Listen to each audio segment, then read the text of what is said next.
నమస్కారం. మాగల్ఫ్ న్యూస్కి స్వాగతం. ప్రతిరోజు 6 దేశాల తాజా వార్తలు మీకు అందించబడుతున్నాయి.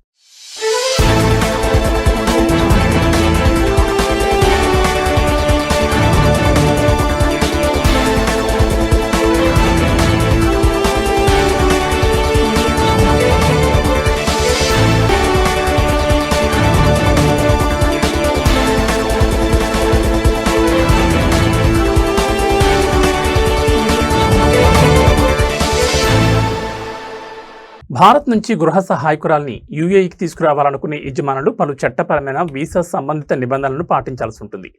ముఖ్యంగా ఈసీఆర్, పాస్పోర్ట్, భారత ప్రభుత్వ ఇమిగ్రేషన్ క్లియరెన్స్, యూఏఈ మానవ వనరులు మరియు ఎమిలిటరైజేషన్ మంత్రిత్వ శాఖ ప్రక్రియలను పూర్తి చేయడం అవసరం. యూఏఈలో గృహ కార్మికుల ఉద్యోగానికి నిబంధనలు వర్తిస్తాయి.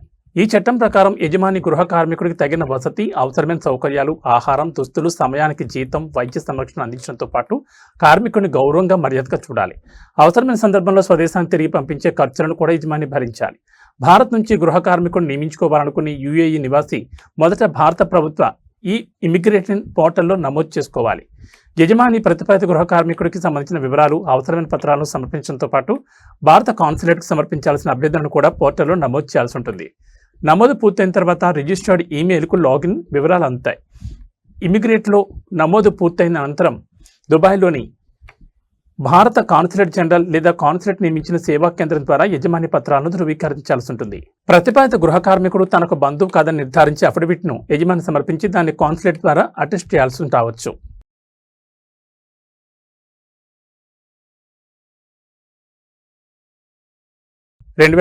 ఆగస్టు నుంచి ఇప్పటి వరకు సుమారు 17,000 బహ్రెయిన్ కుటుంబాలు హౌసింగ్ ఫైనాన్స్ కార్యక్రమాల ద్వారా ప్రయోజనం పొందినట్లు హౌసింగ్ అర్బన్ ప్లానింగ్ మంత్రిత్వ శాఖ హౌసింగ్ ఫైనాన్స్ విభాగం డైరెక్టర్ ఇమాన్ అల్ అబ్బాసి తెలిపారు. భాగస్వామ్య బ్యాంకులతో కుదిరిన ఒప్పందాల ద్వారా పౌరులకు గృహ ఎంపికల్లో మరింత వెసులుబాటు లభించిందన్నారు. లబ్ధిదారులు తమ అవసరాలు, ఆర్థిక పరిస్థితులకు అనుగుణంగా వివిధ పథకాలను ఎంచుకోవచ్చని తెలిపారు. సంబంధిత పథకాన్ని బట్టి నిర్మాణం పూర్తయిన ఇంటిని కొనుగోలు చేయడం లేదా స్థలం కొనుగోలు చేయడం వంటి అవకాశాలు అందుబాటులో ఉన్నాయని ఆమె వివరించారు. పౌరులు తమ ప్రాధాన్యతలకు సరిపోయే గృహ పరిష్కారాలను త్వరగా పొందడమే ఈ కార్యక్రమాల ప్రధాన ఉద్దేశమని అన్నారు. హౌసింగ్ మంత్రిత్వ శాఖ, బహ్రెయిన్ హౌసింగ్ బ్యాంక్, భాగస్వామ్య బ్యాంకుల మధ్య సహకారం ద్వారా మరిన్ని గృహ ఫైనాన్స్ ఎంపికలు అందుబాటులోకి వస్తున్నాయని అల్ అబ్బాసి పేర్కొన్నారు. బ్యాంకుల ఆఫర్లను పోల్చుకునేలా పౌరులకు మరింత సౌలభ్యం కల్పించేలా ఈ కార్యక్రమాలను నిరంతరం అభివృద్ధి చేస్తున్నట్టు తెలిపారు. పౌరులకు గృహ ఆర్థిక సేవలను మరింత చేరువ చేసేందుకు మంత్రిత్వ శాఖ, బహ్రెయిన్ హౌసింగ్ బ్యాంక్ సంయుక్తంగా నిర్వహిస్తున్న మొబైల్ హౌసింగ్ ఫైనాన్స్ బ్రాంచ్ 10వ ఎడిషన్ గురించి కూడా వివరించారు. ఈ కార్యక్రమంలో తస్హీల్ ఫైనాన్స్ పథకాలు, తస్హీల్ తమూహ్ వంటి వివిధ గృహ ఫైనాన్స్ కార్యక్రమాలపై ప్రజలు సమాచారం పొందొచ్చు. అలాగే బీఇట్వై ఎలక్ట్రానిక్ ప్లాట్ఫామ్ ద్వారా బహ్రెయిన్ వ్యాప్తంగా అందుబాటులో ఉన్న విల్లాలు, అపార్ట్మెంట్లు, స్థలాలను ఒకే వేదికపై పరిశీలించే అవకాశం ఉందని అల్ అబ్బాసి తెలిపారు.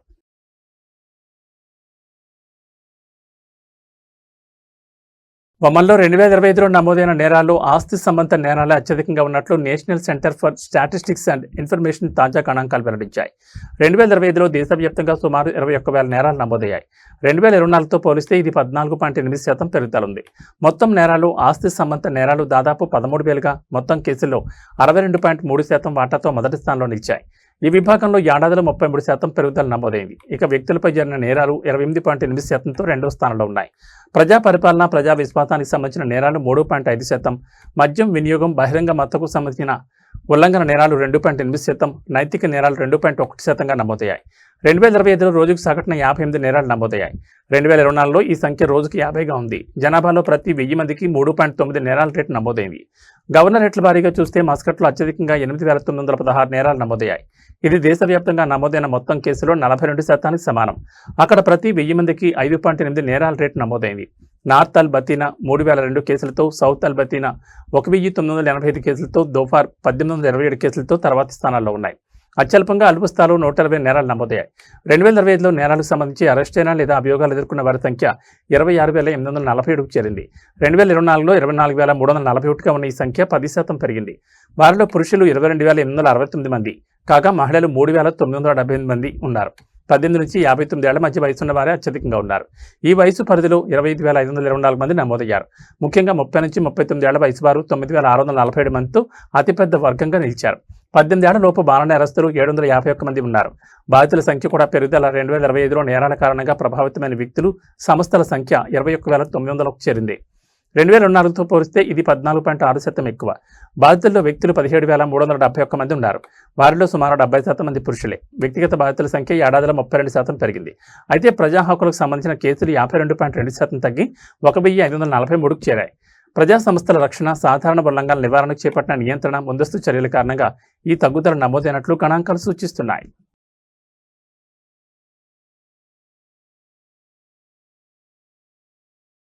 2026-27 విద్యా సంవత్సరానికి సన్నాహాల్లో భాగంగా ఖతార్ విద్యా ఉన్నత విద్యాశాఖ మంత్రి Lolwa bin Rashid bin Mohammed Al Khater 6 కొత్త ప్రభుత్వ పాఠశాలను ప్రారంభిస్తూ ఉత్తర్వులు జారీ చేశారు.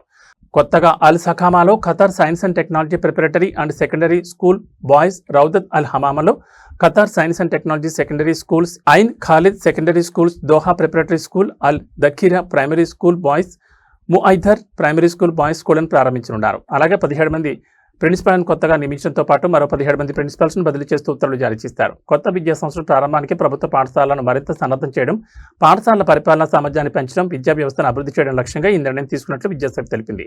ఖతార్ నేషనల్ విజన్ 2030లోని మానవ అభివృద్ధి లక్ష్యాలకు అనుగుణంగా విద్యపై పెట్టుబడి పెంచడం, మానవ వనరుల సామర్థ్యాన్ని అభివృద్ధి చేయడం ద్వారా దేశ సుస్థిర అభివృద్ధికి ఈ చర్య దోహదపడుతుందని అధికారులు పేర్కొన్నారు.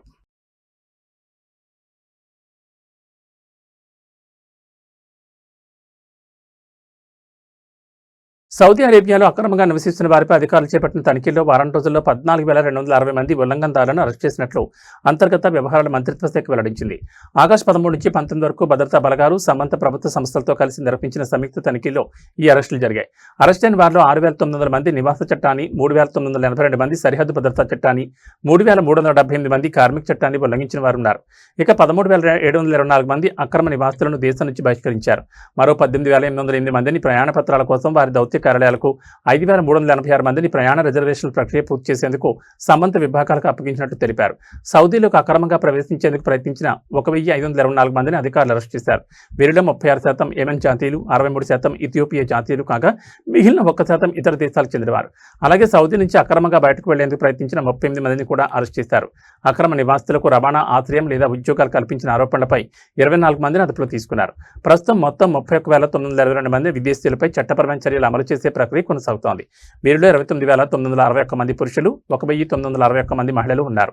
అక్రమంగా వ్యక్తులను సౌదీలోకి ప్రవేశించేందుకు సహాయం చేయడం, దేశంలో రవాణా చేయడం, ఆశ్రయం కల్పించడం లేదా ఇతర సహాయాలు అందించడం వంటి చర్యలకు 15 ఏళ్ల వరకు జైలు శిక్ష, గరిష్టంగా 10 లక్షల సౌదీ రియాల్స్ జరిమానా విధించవచ్చని అంతర్గత వ్యవహారాల మంత్రిత్వ శాఖ హెచ్చరించింది. అక్రమ రవాణాకు ఉపయోగించిన వాహనాలు, ఆశ్రయం కల్పించిన ఇళ్లను కూడా స్వాధీనం చేసుకునే అవకాశం ఉందని తెలిపింది. ఉల్లంఘనలకు సంబంధించిన సమాచారాన్ని ప్రజలు మక్కా, రియాద్, తూర్పు ప్రాంతాలలో 911కు, ఇతర ప్రాంతాల్లో 999 లేదా 996కు ఫోన్ చేసి తెలియజేయాలని మంత్రిత్వ శాఖ సూచించింది.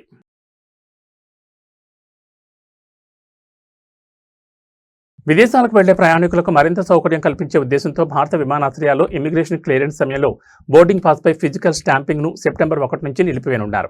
ఈ నిర్ణయాన్ని కేంద్ర హోం మంత్రిత్వ శాఖ పరిధిలోని బ్యూరో ఆఫ్ ఇమిగ్రేషన్ విమానాశ్రయ అధికారులు తెలియజేసింది.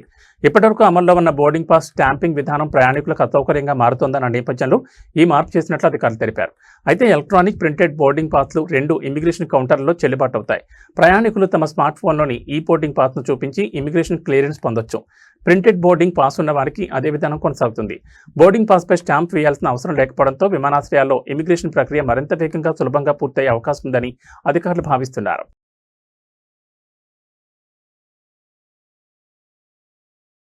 ఇవి మా గల్ఫ్ న్యూస్ విశేషాలు. మరో బులెటిన్లో మళ్ళీ కలుసుకుందాం. నమస్కారం.